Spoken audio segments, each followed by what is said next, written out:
In Week 10, it was Lakewood traveling to Amherst, and Amherst dominated this one 37-14. It was Amherst that jumped out to a quick lead over Lakewood and took a 23-0 lead into halftime thanks to a great defensive effort by Mark Harris, who intercepted the ball. He took it to the Rangers' 3-yard line, and that was followed by a Jeremy Smith touchdown. He's the running back. And quarterback Johnny Matakovich of Amherst also led the offense for Amherst, did a great job. Again, Amherst wins 37-14. The Comets improved to 3-7. Lakewood falls to 0-10. Quentin Palmer for Lakewood, a very impressive game. He does it all for the Lakewood Rangers. And Austin Mahar, the quarterback for Lakewood, also a very good year for Lakewood. Westlake at Berea Mid-Park. It was Westlake 63, Berea Mid-Park 42. Westlake scored 28 points in the fourth quarter to win big here. It was Westlake's Connor Sterneckert. He caught 3 touchdown passes to break the record for most touchdowns receptions in a season. Trey Bylois had another great game. 3 touchdown passes. He ran one in for a touchdown as well. For Berea Mid-Park, it was Trevor Bazinski who threw for 4 touchdown passes. And running back Tyrese Holland caught 3 touchdown passes and ran 2 in for a touchdown. Westlake improves to 7-3. They are in the playoffs.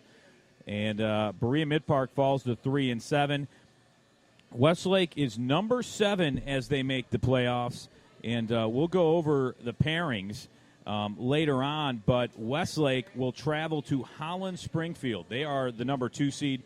They are 10-0. So congratulations to Westlake, the number 7 seed, as they travel to Holland Springfield, who is 10-0. A great year for Westlake, and great job by Jason Hall to get that Westlake team relevant again this year. Congratulations to the Demons for getting back into the playoffs. They they weren't able to make it last year, but 2 years ago, I believe they made a playoff run, and it's good for a community like that as well. A school like that, they often get a lot of their kids poached from some of these schools that don't recruit, quote unquote.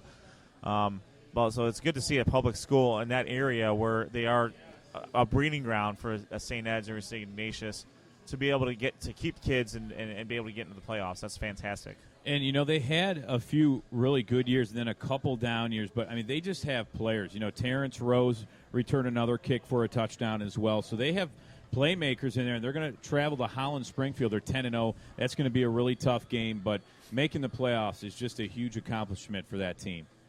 Moving on to Avon Lake. It was North Olmsted at Avon Lake, and Avon Lake needed a win and some help to make the playoffs, and Avon Lake won big, 49-28, so they did their job. But North Olmsted started off. They had 2 touchdowns from running back Tyler Jones, but it was Avon Lake quarterback Mark Pappas who stole the show. He threw for 325 yards and 3 touchdowns. He also set a school record passing this year, 2,790 yards through 10 games. And senior Shoreman running back Tyler Nelson, he rushed for 186 yards in this game and 3 touchdowns to really balance that Avon Lake attack. Again, they win big, 49-28. Avon Lake improves to 7-3. And will make the playoffs thanks to a win and a loss by a higher-ranked regional contender, Toledo St. John's. In the last game of the season, they lose, and Avon Lake sneaks into the playoffs as the number 8 seed. North Olmsted finished their season at 2-8. And going to look at the playoff bracket, it's Avon Lake, the number 8 seed at 7-3.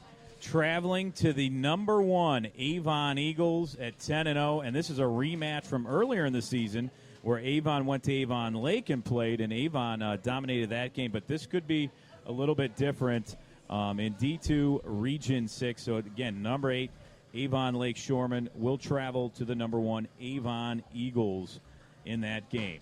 Now, moving on to North Ridgeville is Midview at North Ridgeville, and this game would go to overtime, which was a little surprising, especially how Midview's been playing. Midview did escape, though, with a 49-42 win in overtime. It was an Alec 4-touchdown run that would win it in overtime for the Middies. But it was a game that was back and forth pretty much the whole game. It was 28-20 at half. Midview was leading. Dustin Crum as usual, sensational passing-wise, 336 yards and 4 touchdowns. He also rushed for 91 yards and 2 touchdown runs. For North Ridgeville, though, junior running back Shamari Williams really kept North Ridgeville in this game. 28 rushes, 242 yards, and 4 touchdowns. Dustin Crum and Shamari Williams, both MVP candidates for me. Midview enters the playoffs as the number 3 seed. They're 9-1. North Ridgeville falls to 3-7. And Midview, they make the playoffs as usual, but they play a likely foe. The number 6 Olmsted Falls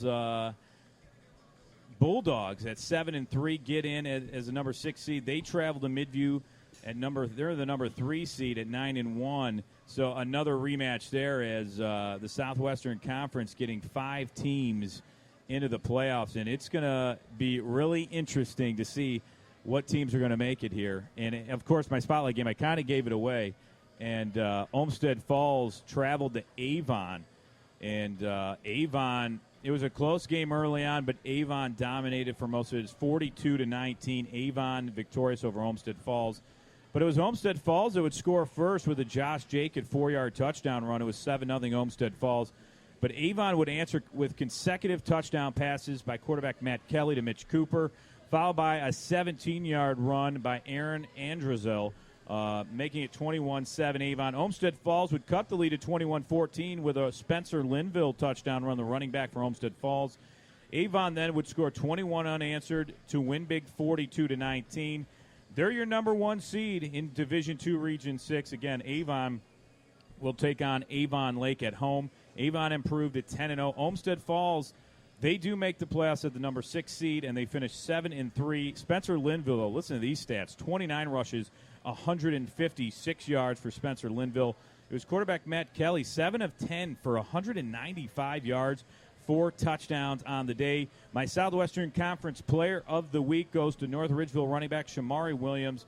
Great job by North Ridgeville to give a fight to Midview in overtime. 28 rushes, 242 yards, and 4 touchdowns. I know North Ridgeville lost, but that to me is one heck of a game by a running back against a pretty good Midview team.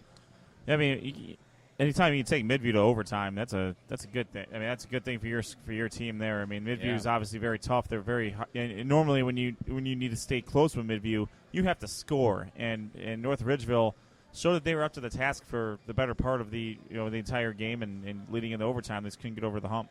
Yeah, that's a tough one. And North Ridgeville has had ups and downs. We saw them earlier on, and Shamari Williams is only a junior, so he'll be back. To do some good things, but the offensive line obviously impressive for North Ridgeville. Midview just a tough team, and they're tough in the playoffs. They know how to win under DJ Shaw, so they're going to go in and face an Olmsted Falls team that they played really tough. I believe that was in Olmsted Falls. So in the Southwestern Conference, it's number 8 Avon Lake at 7-3 at the number 1 Avon Eagles 10-0. Westlake, number 7 seed at 7-3 at number 2 Holland Springfield at 10-0. Number 6, Olmsted Falls, 7-3. At number 3, Grafton Midview at 9-1. And then the other game in Region 6 is number 5, Glenville. Cleveland Glenville Tarblooders, 7-3. At number 4, White House Anthony Wayne at 7-3.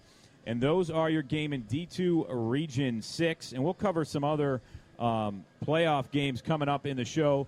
We have a game of the week coming up. We also have Buckeye, the Suburban League Conference, the National and American divisions coming up. And we'll go over all the playoff rankings and who's playing who coming up. We're Sports on Tap, live from Z's Cream and Bean in Hinckley, Ohio. It's our Ohio High School football coverage Week 10 recap. We're coming right back.